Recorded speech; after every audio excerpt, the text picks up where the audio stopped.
Hello, fellow warriors. Welcome back to another episode of Divided, Survived, and Thriving. Today, we will be talking about what feels like to end a long-term marriage, face sudden identity shifts, and heal from the pains of divorce by discovering oneself and the purpose again. I am Laila Aitken Ali, a divorcee, a divorce coach, and the founder of Split FYI. So some of you know I really enjoy interviewing so many badass humans who have not only survived divorce, but have come out the other side, took control of their lives and rewrote their story. So stories are our reminder of no matter how hard it gets, you can get through it, learn so much from it, heal from it, embrace the journey ahead. So without further ado, my guest for today is the bubbly and heartfelt Alice Mcdonald, joining us from the land down under, Perth, Australia. Alice chose to end her long-term marriage out of love and respect for herself. Not an easy decision to make with children approaching adulthood. She went from being a housewife, a full-time mom, to a single empty nester in a short span of time. Alice is now an international separation and divorce coach who works with women like her, with older teens or adult children who are ready to find themselves again, find independence, and create a new future for themselves. Hi, Alice. Hello. It's so great to talk to you again. I love that you describe me as bubbly, but also that you describe me as a badass human. I'm like, hell yeah. Yeah. Oh, Matt, you definitely are. Let me tell you, I've talked to you enough to validate that title. You have gotten that title for sure. Damn straight, girl. I'm a badass. Exactly.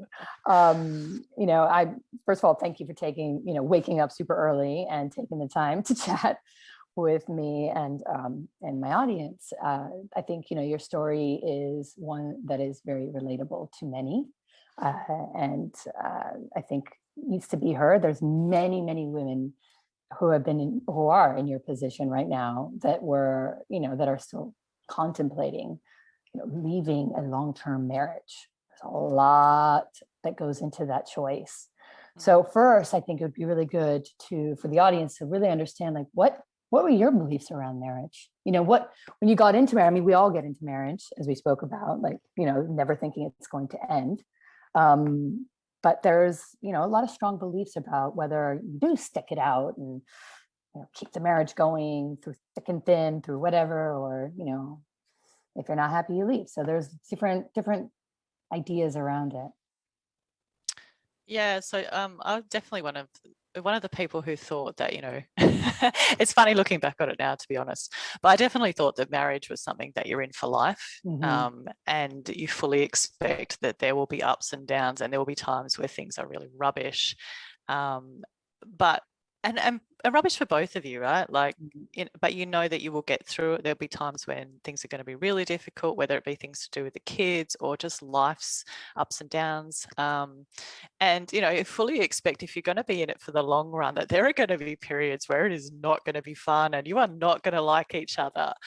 But the security and the comfort in knowing that you have got somebody who's willing to stick with you for that whole of the rest of your life. It's an agreement, right? Like, it really is an agreement that I'm here to look after you and you're here to look after me. Right. And when you realize that has to come to an end, it's just, you need two people to honor that agreement, right? Like, it doesn't work if only one person says, yeah, look, I'm here and I'm here to look after you regardless of what happens. If that agreement is broken, it doesn't work.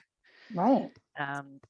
Yeah, so I was definitely in it for the long haul and, did everything I possibly could as far as I can see to try and make it work. And it takes two people, unfortunately. Takes two people. It does take two people. And it's one of those things that I remember. I can't remember who I was speaking to, but I think I was interviewing a lawyer, and she said, look, our lifespan, institutionally, we've always looked at marriage as for life, but we're lasting a lot longer these days. Yeah, let's And have multiple lives within one, right? Multiple marriages. No, don't do that. Don't do that. But anyway. No. Well, no, but I mean, it's hard to say that, wow, like, we're living till we're 90s and hundreds, and staying with the same person for that long can be really difficult. And I know that you got married at a young age. Am I correct? Yeah, so I didn't necessarily get married at a young age, but I met my now ex-husband when I was 16 years old. So Right. I was 16, he was 17. Yeah, so we effectively grew up together. Yeah. Yeah. Which makes it even harder, right? So this is it's not only when two people aren't putting the same input in, which happens, right? There's always sometimes an imbalance in a relationship. Well, when it really becomes like the pendulum is swinging really one way, and but you're still anchored with that person because you've been with them for so long and you've grown up with them, that's where it becomes really difficult to make that decision, even though it's not exactly good for you to stay in it, right? It's the fear. Yeah, there's a lot of fear. And, as you say, as you grow up with somebody, you don't know any better, right? Like you don't know any better what it's like to be in a relationship with somebody else. Is this normal? Actually, you think it's normal. Mm-hmm. And it is so much of your identity, like there's probably a whole bunch of things that my ex-husband and I do that are the same, or beliefs that we have that we're the same. Obviously we have, like literally a lifetime of experiences that we've had together. And yeah, knowing that it has to come to an end, and all of those things that you planned and continued and saw your life with that person as are no longer there. Incredibly confronting, right? Incredibly confronting. Can you explain a little bit of that confronting feeling? Because I think that a lot of people feel that, but was it an accumulation of so many different fears? Were you mainly worried about your kids? Were you worried about what other people thought? Was it just all of it felt the same? Worried about essentially even your ex-husband, at the time, like, well, what is he going to do without me? Because I hear this quite a bit from, well, what would they do without me if I left them? Or what were my Yeah, kids it's a really do? good question. I mean, there are so many things to think about, in terms of when, in particular, when I realized that there was no way I could continue in this marriage, like the moment that I was, and I was shocked, right? There was repeated things that happened over and over and again, and we'd had lots of conversations about it. And again, as I said, my agreement was that we worked through everything. Right. And I really wanted to, regardless of how hard it was. I'm like, this is really rubbish, but no, I'm committed to him. I'm committed to him. I love him. This is the agreement. I want to stay with him. And sure, he's dealing with some stuff right now, but this isn't working for me. And, we had chats about it, and then things kept happening again and again and again. And there was just one moment where I'm like, you know what? I have to divorce this guy. Like, in order for me to be happy, I need to divorce this guy, because everything is just going to continue to keep happening. Right. And that does make me miserable, and I do not want to be miserable for the rest of my life. Right. And so to go back to your question about concerns about that, so much. So first of all, it's like that fairy tale ending, all of those, the like travel that we planned together, ideas that I had about the future, about what life would look like after our children were adults and we had time to go out and do things, right? Yeah, right. Finally, all of those things all of a sudden gone. Right. And nothing in its space. No idea. Then also, I don't have, the hardest thing was really, going through all of this was not having that shoulder to cry on anymore. Right. There is that really soft space that, for me, my husband provided for me. Right. And, just where you can just fall, you can just be you. Like really. Yeah. But then you're like, no, okay, I'm saying goodbye to that as well. Right. I'm saying goodbye to our joined families. Right. How's it going to impact them? We'd grown up together. Our families were close. I was really close with his dad and his brother. How's that going to impact them? It's going to be heartbreaking for them. And they're my family as well, right? Right. and of course, you know, the kids, you're just like, shit. Yeah, um, that's the how, hardest. look, it is really challenging because the last thing I wanted for my children is a broken home. And I really don't like that term because I don't think it's accurate because, as you know, like, you know, families are all sorts of things, but Mm, that's how it felt to me. It's like I am right. making a decision for me because I can't do this. I don't want this for the rest of my life, and I'm going to break my children's home. And actually, now that I talk about it, it makes me feel a bit teary. And just break up, you know, the beautiful fantasy of the, you know, the nucleus family, you know, all of that, right? The picture in your And head. then, you know, and then you talk about the shame, right? It's like, well, you know, oh my God, it took me so long to really be comfortable saying I'm divorced. And even now I'm like, oh, that still Yeah, feels, ugh. I wish there was another word for it, to be honest, but yeah. Yeah, well, I think it's just the shame that's associated with it from, you know, eons and eons of, you know, people thinking it's a bad thing. Right. But the shame that goes with, you know, oh no, it's the embarrassment of I couldn't make it work, right? Yeah. You know, Yeah. I failed. I'm not good enough. I Mm, couldn't do it. And for someone who likes everything to go rather perfect, I do. mhm. Goddamn Yeah. life, it just does not work perfectly. No way. It's so freaking embarrassing. Yeah. And that's just, it sounds really trivial, but you know, at the same time, it's like, no, it really is, right? Like, so many considerations in terms of it being confronting. I mean, and then not to mention, oh my goodness, how am I going to support myself financially? Right. I have not worked in a paid capacity for a really long time. Doesn't mean I'm not educated or capable of doing things, but I have no idea how I'm going to do that. Right. And I'm 42 already. Starting at the bottom really doesn't sound like fun. Yeah. Um, and oh, look, and that's a whole nother conversation, right? Because the Right. first thing that you're confronted by when you go out and talk to people about, you know, potentially jobs or working, and they're like, oh, but I wouldn't hire you because you don't have experience. Yeah. Yeah. The killer, the experience killer. Mm, Yeah, I yeah. wouldn't hire you because you don't have experience. So not only are you feeling incredibly rubbish about making this decision and breaking your family and Mm, you know, everything that goes along with that, and you're failing, and then, oh, by the way, you have no value in society because right. you haven't done paid work experience. Right. It makes me so Exactly. annoyed, and A I hundred percent. think there are so many women in this position, and I think, you know, the the workforce is just really doing themselves a disfavor because you are looking at women who are highly capable. I mean, if you look at someone like myself, for example, not, yeah, not tooting my own horn, but you know, You should. my ex-husband worked in corporate, did for many years. It was a very conscious decision that I stayed at home and looked after the kids because it was better for his career.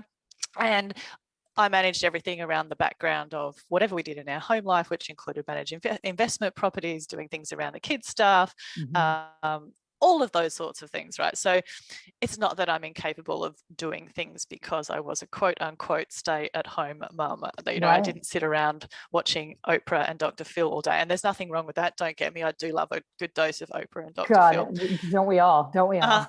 Yeah, and definitely during that recovery phase, like days on the Uh-huh. couch with 2-minute noodles and a Dr. Phil in the middle of the day was a good bit of respite to remind myself that my life is not so rubbish. Exactly. 100%. I love that. um, long-winded question to answer, you know, and to be honest, even the things that I've just touched on now are just really the tip of the iceberg. It's really giving up everything that you know and stepping into the unknown, based on faith that I will get through it. And that was it, because there were other people that have done it before me. Yeah. And I just knew I just couldn't stay because it was awful and it wasn't going to get any better. It was like you finally were listening to that voice, that instinctual voice inside of you, right? Which we really do. I truly believe, whether you're in a long relationship, short relationship, we don't listen to that intuition enough.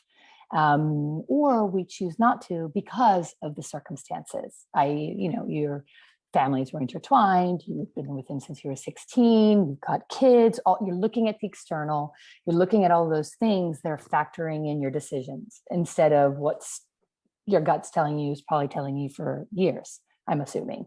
So, absolutely. Shouting at you. Sometimes I say that it's interesting because, things will happen in your life. Like you'll go out and, you'll fall, you'll trip, you'll do something so silly. They're like, oh, how did I do that? Like, where's my brain? Well, where's your brain?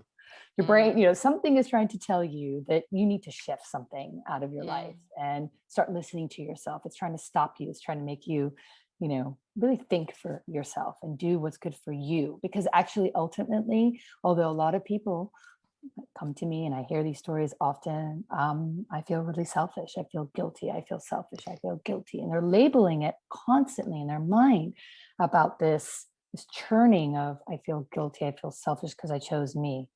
Well, if you didn't choose you, what would happen? What would happen? Because you couldn't sustain itself.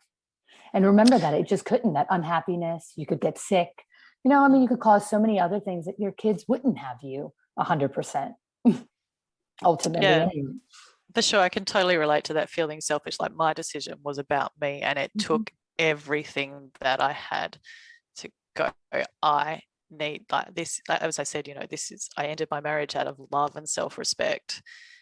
And, like in terms of the relationship with the kids, in terms of, this is me being really selfish. It would have been really selfish of me to stay in that relationship because it was safe, easy, quote unquote, than to demonstrate to my children that if somebody treats you like this, you do not stay. Exactly. I mean, it's a big learning curve for kids. And I think that as hard as it is, and they do feel anger, they go through their own disillusionment. I know I was 16 when my parents separated, and I know it was really tough for me because I couldn't understand why. I didn't know all the ins and outs, of course. I didn't know everything that was, we don't have that insight into their relationship. We want to believe what we want to believe from the outside as a child, looking in and going, oh, parents are great together. They're wonderful. Even if you hear them, screaming at each other or fighting, we want to paint that picture because it suits us and our needs, that we want them just together. And it's an easier thing. But then once I got older, I really understood. And I have to say that I was really disillusioned by love and marriage and the institution of it for a long time. It was a journey through it all.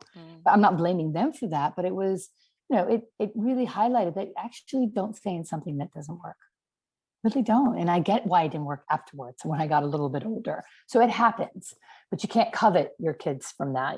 They're going to experience it, and they might experience it on their own and for their own selves. So better that they see it, when they do, and they see you taking back your life and you happy. And yeah, for sure. It's been really interesting with my kids. So my kids are now 21 and 17, right?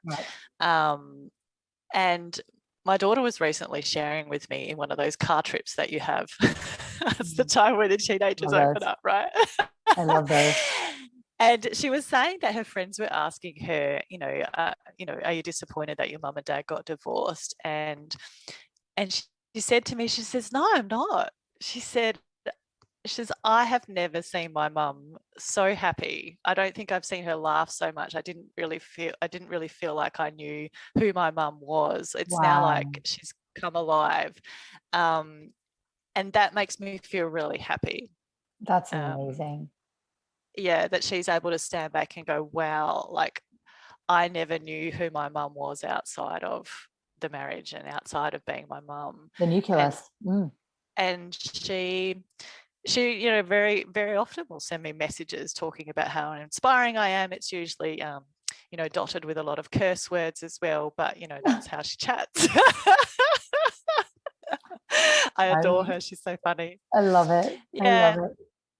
So, in terms of, that whole selfish conversation, I think it's actually incredibly valuable that we teach our children to honor and value themselves and their thoughts and feelings, and to teach them respect for themselves, and in particular where people are disrespecting them that they stand up for themselves and walk away if it's required.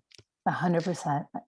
I agree. And I think that's a far better job as a mother than it is to stay in something that just, ruins you.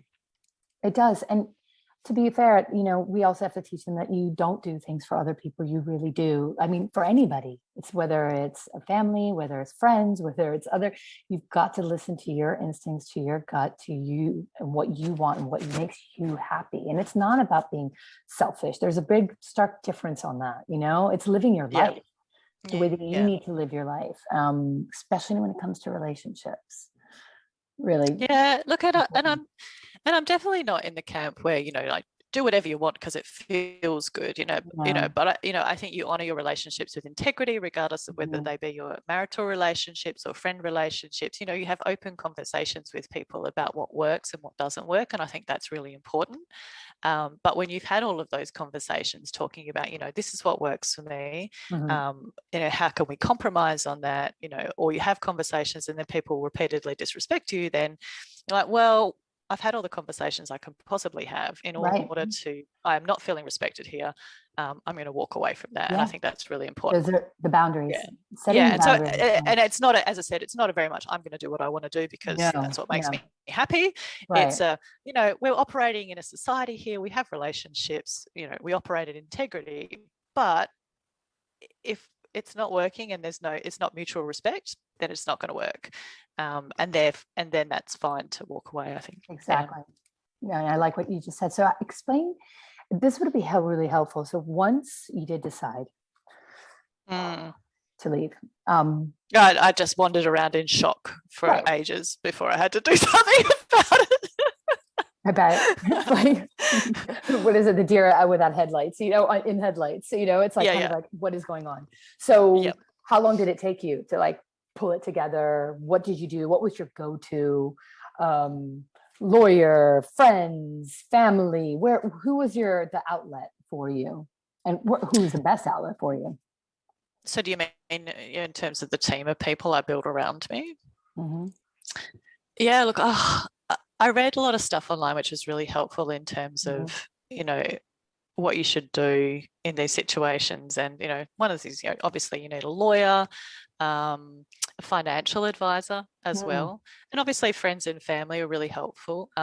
My GP, or you call them a doctor or a physician in America, I think, really helpful. And it really started from there. And I think the thing that served me the best during this period was going and talking to all of these people sooner rather than later. I like even that. before I needed them. And in particular, talking to a lawyer really early, talking to a financial planner very early, talking to an accountant very early, even before I needed them. Like once the decision was made, like I'm very much like it takes me a long time to come to a decision, but once the decision is made, it's final. Right. And so, I went and talked to my lawyer. I'm like, I don't think I need you right now, but this is what's happening. And they were able to explain a lot of things that I needed to take into consideration or that I hadn't thought about. And that's where I think professionals become really helpful, right? Because they tell you things that I never would have thought about. Same with my financial advisor, talking about, okay, well, what are you going to need going forward? Again, I didn't use her services until well down the track, but the fact that I'd had a conversation with her and she was happy to exchange emails when I was, thinking about other things financially as well, to say, actually, no, I think this is a better idea for you. Talking about, okay, well, you're going to need somewhere to live. You're going to need some sort of income. In 25 years, you're going to need this. You're starting behind. In the workforce, you're going to have to make up a lot of your superannuation. I think maybe you call it a pension fund in America. So that was really helpful. And having those people around to ask questions of who knew what they were doing and talking to them early really helped lay the foundations practically for me to set myself up well in the future. And I'm still working through some of that stuff, right? The other person, and I mentioned before, my doctor. Yes. Absolutely the crux of my team. Wow. And the reason I say that is she's a woman a little bit older than me, not too much older than me, but you're talking to somebody who sees people going through this sort of thing all of the time. Right. and she's intelligent. She'll think about all of the things that I may not have thought about, but she's there to check in on me and my health. Yeah. And when I say me and my health, I'm talking about my physical health, my mental health. And so, you know, she would be asking me, you know, are you still seeing Claire? Claire being my psychologist. How's that going? Right. How are you feeling? Are you sleeping?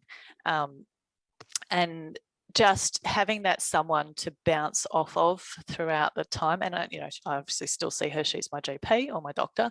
But having her to ask me these questions and ask me things that I don't think about because I'm just operating in zombie mode, autopilot. Yes, it's normal that I'm not sleeping, but you need sleep.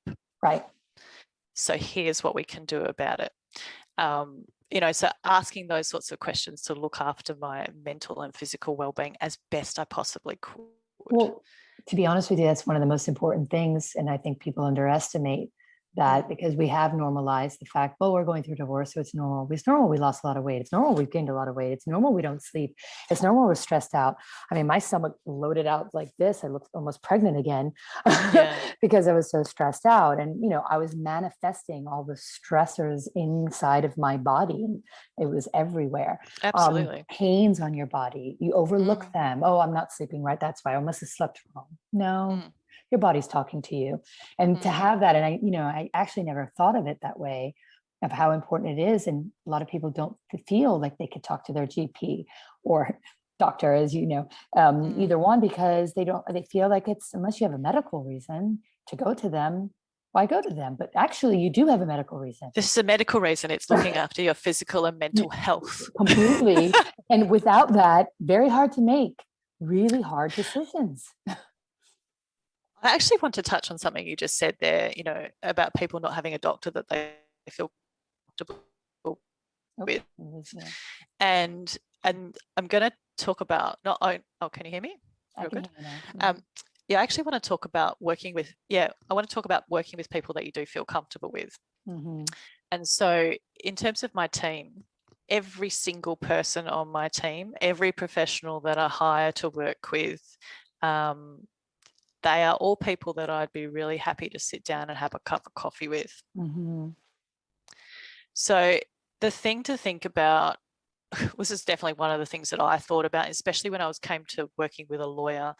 Like, I thought I could possibly be working with this person for a really long period of time. I'm going to have to share intimate details about my life with this person for a long period of time. Or maybe just a short, but either way, I'm going to have to share intimate details. Yeah. I have to be comfortable asking this person a lot of, you know, what I would deem to be stupid questions because I just don't know the answers to them. And so all of the people that I've worked with over time during this period, and it's just become a standard for me now, is the litmus test I have is, would I be happy to sit down and have a cup of coffee with this person and have a chat about life in general?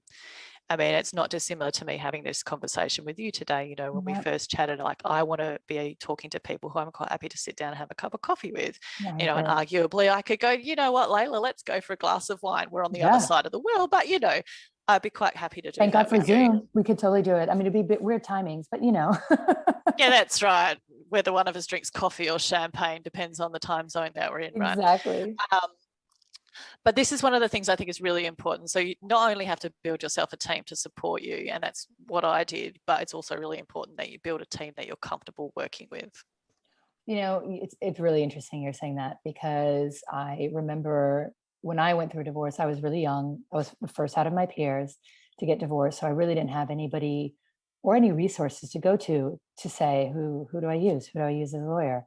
So I went to an older lady who I knew, who said, oh, let me ask my group of friends. Don't worry, they've all been divorced. So, you know, I got a nice little beauty parade of, you know, list of lawyers to call.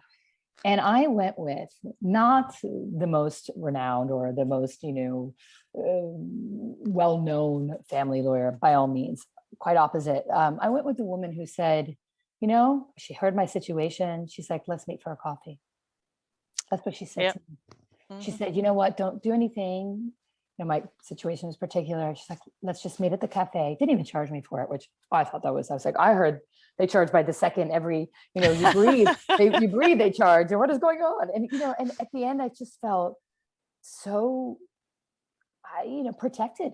I felt protected and I felt I can share a lot with you. And I'm going through all those emotions, that embarrassment, the failure, the shame, oh my God, what is my life going to happen? The identity shifts, like trying to grapple with all these emotions that I just needed that human touch, okay, let's have a coffee together. That was my decisive moment to go with her. So it is very interesting. And I do truly believe that. I say, you need to feel it. Like, it's not one shoe fits all. And it really depends on how you want to operate, and really who you choose can really kind of navigate your divorce experience for you. And so much that, because especially a lawyer, right? Because their talk ultimately becomes your representation, right? So the way that they operate, the way that they talk, the way that they write, the way that they do everything is representing you. For sure. So totally just in love with the lady that I worked with as my lawyer. And again, similar to you, she wasn't the big hot shot. In fact, I think she was relatively junior when I started working with her, and she clearly knew what she was doing, but I was really comfortable with her, and I'm like, that's good for me. And I actually, part of my journey was, because the legal financial separation actually took quite a bit of time, my lawyer ended up changing firms. And like, really, she was my go-to person. Like, I'm like, oh, this just happened. What do I do? Right, and she was like really my strength and fire when I had none, right? Like, because there are days where I'm like, I'm just done. Can we just stop now, please? I've just had enough. I know those days. And she's like, no, you stand your ground. I'm like, okay. But there was a day that she called me and she said, I'm ringing to tell you that I'm changing firms. And she says, I've set you up with this other lady to take over your account, and I think she'll work really well with you. But I was like a bit hesitant because I didn't know her. And I literally got off the phone, and even now it makes me sad. I literally got off the phone shaking and, sat on the floor and had a cry for a while. Oh, I bet. Because she was the strength that I needed, right? And I trusted her. And I carry that with me. I carry some of the strength that she stood up for me during that time, right? Valued me, spoke to me like a human being, spoke to me like an intelligent human being,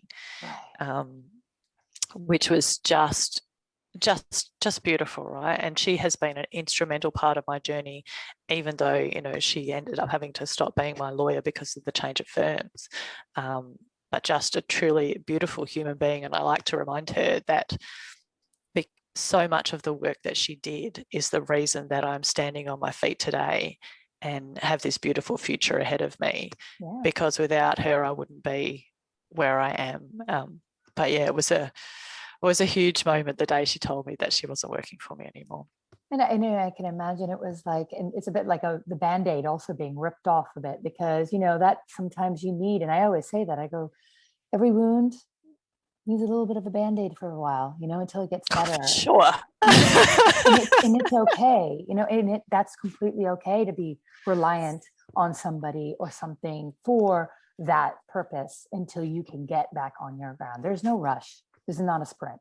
You need that process, you need that healing. So I think that is really important. And I think what you're doing today, and we're going to get to that now, because I think, everything you went through on your journey, the people that helped you, how you helped yourself, how you kind of took back your life, now you're helping others, and you're that rock for other people, which I think is really important. Like, not everybody gets to have a lawyer representation like that, unfortunately. So, this is where coaching really comes in, and this is what I needed.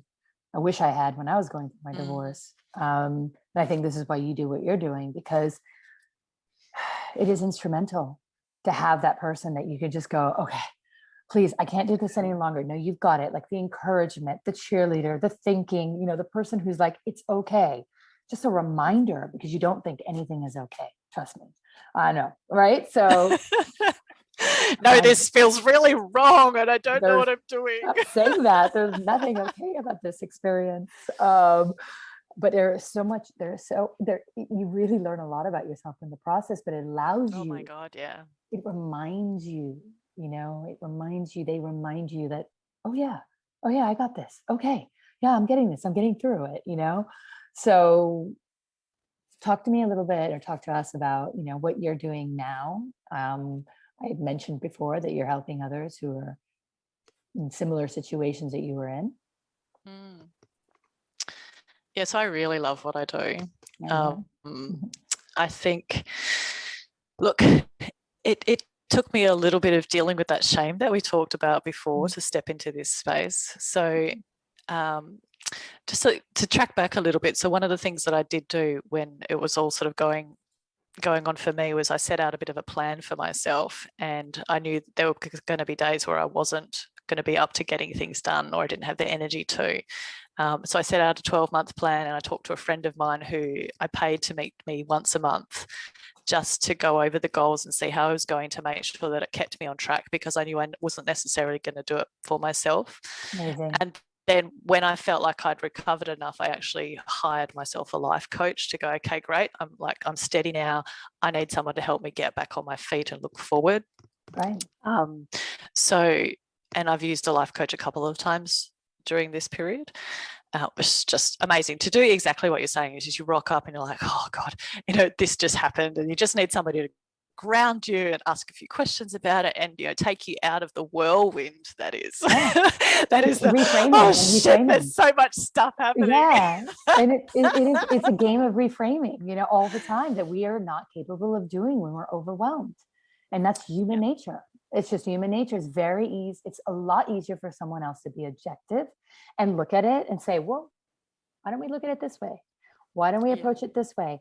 Very hard for you to do it when you're in it, and really hard for your family members to do it, by the way. So of course, they're not removed enough, right? So So I'm trained as a life coach, and initially I was looking at working with women who are stepping into that space where you go from having older teenage kids and adults, adult children, and then they're moving into fully adulthood, and you're like, oh shit, now what do I do with my life? Totally. And the more I was looking at it, I'm like, you know what? It's really uncomfortable for me.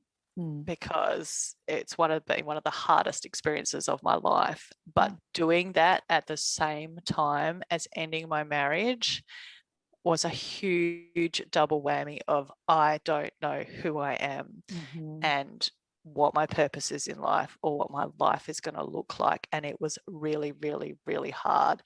And the decision to become a coach in the separation and divorce area was really around, you know what? I know this is incredibly hard, and it's where I think I can make the biggest difference. And so there's there are some aspects of, working in coaching where it's about your future and your dreams and whatnot, which is great. And I love it. And it's full of energy, and it's like, woohoo! Yeah. And absolutely, we can do that, right? Yeah. But where I can make the biggest difference is working with people going through that period where it's really awful and you still have to think about your future. Right. And so, when I'm working with women, we have a look at, what's most important to you. Right. I think so many of us, regardless of whether we're going through a separation or just life in general, don't stop to think about actually what's important to me. What do I need to include? What do I need to get rid of? What is taking up energy and time that it doesn't need to? We look at what's, important. How do you want to feel in your life? And then look at, okay, well, what does it actually look like? And start to create some visions. And in this case, what are the visions beyond all of the drama that's going on right now? If I could have the best life after this, if I could design it the way that, like the fairy tale ending, right? Yeah. Looking at, okay, well, what would that look like? You now no longer have considerations for a husband, right, and what their thoughts are and how you include them in there. You no longer have to worry about your children as much, right? Like, I have no idea what my kids did last night. Like, they're not currently not living with me. My son's 21. I don't even Right. know where he slept last night. Crazy. Wow. Just to even get to that point, Right. And so you have this beautiful clean slate. Yeah. And so, I mean, even though you're stepping out of this zone where it's challenging, it's really hard, but once you get to the point where you're starting to think about your future, you really do have a clean slate. Yeah. 100%.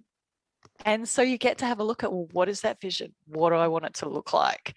And then you get to go, well, how do I do that? Right. How do I create and design a life that it looks like that? One of the things that I've had to come to terms with is like, I don't want a job that is 8:30 to 5 o'clock, Monday to Friday, working my ass off for the rest of my working life or otherwise. Yeah. That would suck. Right. Yeah, especially when you're not used to it. Plus, you actually had one that was 24 hours around the clock. So yeah, and it was flexible. So how I did Yeah. things was flexible. So I'm like, you know what? I still want to be able to be available for people, for my friends and my family, to do fun things as well. How do I create and design a life around that? So you now have this option, right? Because you have no other commitments That's so other than looking after yourself. And so it's just the most fun thing. I mean, it's kind of like the opposite to like, the doom and gloom of, the everything that you deal with when you're working through that, even just leading up to separating, right? And you just have no idea. And this zombie, like, really is a zombie zone. Well, we lose the capacity to think, like 25%, our brain capacity goes down. Like, is that true? It is. It's 100% oh my true. God. I totally believe that. Yeah, you're in a fog. You're in a fog. You just don't. Totally can't. And I think that the operation, operating on that, well, commingling all of that together is where it gets overwhelming, right? So if you can compartmentalize a lot of things, there is that business of divorce and that approach to it and say, okay, there's the crappy stuff you got to do, the logistics, the this, okay, like, like a bad business, something that we're about, work that you don't really want to go to, but knowing that you're going to get out of that work soon, like you're on your way to recreating another job, and it's like, it's kind of just, again, shifting that mind, frame of how you're looking at it and how you're working on it. And I think it really is something that people have a hard time with because it is overwhelming. Now, they just want sometimes somebody to just sit with them and say, I got you. You can go through all this paperwork. You can go through all these finances. It's okay. It's not the end of the world. I know it sucks. I feel that way every time I have to do taxes. Trust me. Every year I'm like, please, someone should me. Hold my hand, And I'm doing it in 2 countries. So I know, I mean, it's painful. It is painful. And I get it. And it is nice to have a friend who just even is sitting and looking at me when I'm doing it, just I know that you're there. And there is that comfort that you need a little bit to go through that, but don't do it all the time.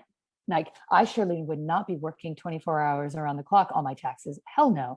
You work on it a couple hours, you put it away. It's exactly the same approach that you should be taking, and leave that energy to start, like you said, envisioning this new life that you can have, one little soundbite at a time. I mean, of course, you're not going to be, already there in your mind, but plant the seed. It's like planting those little seeds. And it's that role that as coaches we have is really important, because I think that when surrounded by your friends and family, which I say they're always really important, really important to have, they are in it with you. And a lot of times in that story with you, and it's hard for them to see outside that box too, right? And they're kind of in the overwhelm with you.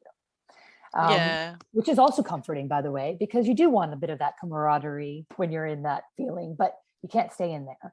And I think it is, and it's important to say, and listen, that, like, I think we said this earlier before I started recording, but it's that little beacon of hope. Your story is very relatable to many, many, many, many women who are in this position where they feel they're unhappy. They don't want to stay in the relationship, but they are scared. They're scared. They are, worried about everybody else around them except themselves. And so, this is a very relatable story. And I think that you're the beacon of hope for them that can say, well, actually, this can happen. It's okay. No one's going to die from it. No one's going to die from it. No one's Well, actually it died feels from a like it divorce. sometimes. It does. It feels like it. It feels like you are smashed with so many emotions, and nobody has ever said it's easy. I know amicable divorces that haven't been easy. So, it's an emotional roller coaster. You can't deny it, but it also teaches you a lot about yourself. There's a lot to learn Yeah, about for you. sure. I'm so much stronger in the Mhm. person that I am right now. I know who I am. I know what I want. I know what I like. I know what I don't like, and I know what I won't tolerate either. So, I would say that my tolerance for rubbish is a lot lower than it used to be. Yeah. But it's not it's not an angry point. It's like, well, that doesn't work for me. No, sorry, and then move on. Yes. I Like that. I don't spend time dwelling on anything now. I'm like, I'll just do more of the things that bring me joy and things that make me happy, and hang out with more people that make me happy, and do things that make me happy. And Yeah. I really never know. I think the thing that my divorce experience has taught me more than anything is I have no idea what's happening tomorrow. No. I just take one day at a time. I take steps in a direction that makes sense to me on the day, and I trust Totally. that inner voice you're talking about before. I trust that more than anything nowadays, and that's fine. And and a lot of times I spend resting. Um, Right. so And it's not always about moving unapologetically. forward. I love it. No, really, because I need to. Mm-hmm. It's good for me. And when we Yeah. spend too much time doing things fast, I think, you mentioned, doing little bits at a time before. Yeah. I'm such a big fan of incremental upgrades, going Yeah. slowly at things, just little bits at a time, and it adds up. And I think when you're especially going through a separation or divorce, it's so draining on your energy. To know that all you need to do, and for anyone listening, like, all you need to do is do one little thing every day, and that's enough. You will Yes. get there. And Yeah. then if you have the energy one day, do more than one thing a day. Yeah. And if you have no energy one day, that's okay. Don't do it today, but do one thing tomorrow. Yeah. Very few things need to be done today. There are very few things that are urgent. Urgent is my kids need feeding. Right. Urgent is if I don't have a rest right now, I'm going to burn out. Yeah. That is urgent. Most things are not urgent. Definitely things where, I don't know, if you're volunteering for something that you don't need to be volunteering for, not urgent. No. What is urgent is looking after yourself, for example. Yeah. Most Preserving your things. energy. I think that is Yeah. something that is really, I remember I over exasperated my whole, my life, my everything. I wanted to be the perfect mom. I wanted to do everything. I was going through a divorce. I had to show up at the school. I had to volunteer. I was like, what am I doing? I mean, there was very little time left for me and myself. And, my body suffered from that. The pains in my body suffered. Yeah, for sure. Yeah. So on that note, I think that, that is a very key takeaway in all of this. Thriving through divorce. This podcast is called Divided, Survived, and Thriving. And I think that, there is, you'll never feel like you're thriving, but you accomplish a lot more than you ever give yourself credit for. And you can do it at a pace that's whatever you need. Like, you do not need to do this fast. In fact, take your time. I always say, take your time. Yeah, I would totally agree with that. You don't make any mistakes. And you're already thriving by just getting through every day, honestly, and healthy, in a healthy way, Thank you, sweetheart, for taking this time. I mean, you've given such, wealth of information, great ideas for people to, how to approach it. What's the best place for them to I will always put it in the show notes anyway, but what's the best place for them to reach out to you and find you? Yeah, sure. So probably the easiest way at the moment is through Instagram. Right. And you will find me at Alice _Mcdonald, McDonald. It's the easiest way to find me. And from there you can get links to other places. If anyone wants to email me directly, you can email me at alicemcdonald.com. But of course, you'll have that in your show notes as well. Yes, I will. Great. Well, thank you, sweetheart. Is there anything else you want to say? I mean, I know that it's, early in the morning there, so you get your whole coffee ahead of you, and I'm got my wine down. I totally have my coffee. That's the best thing on my agenda after here. Anything else I want to say? I think that there's just one thing really, and it's the entire purpose that I do what I do, and that is to communicate for anybody listening that's going through this, or at any point in time, regardless of whether it's just at that beginning stage or in the middle or going forward, going, what the hell do I do next? I really just want people to know you can do this. I like that. I really like the message. Yes, they can. Yes, they can. We are two testaments to that. Damn straight, girl. Yay! Two badasses. Two badasses. Yes.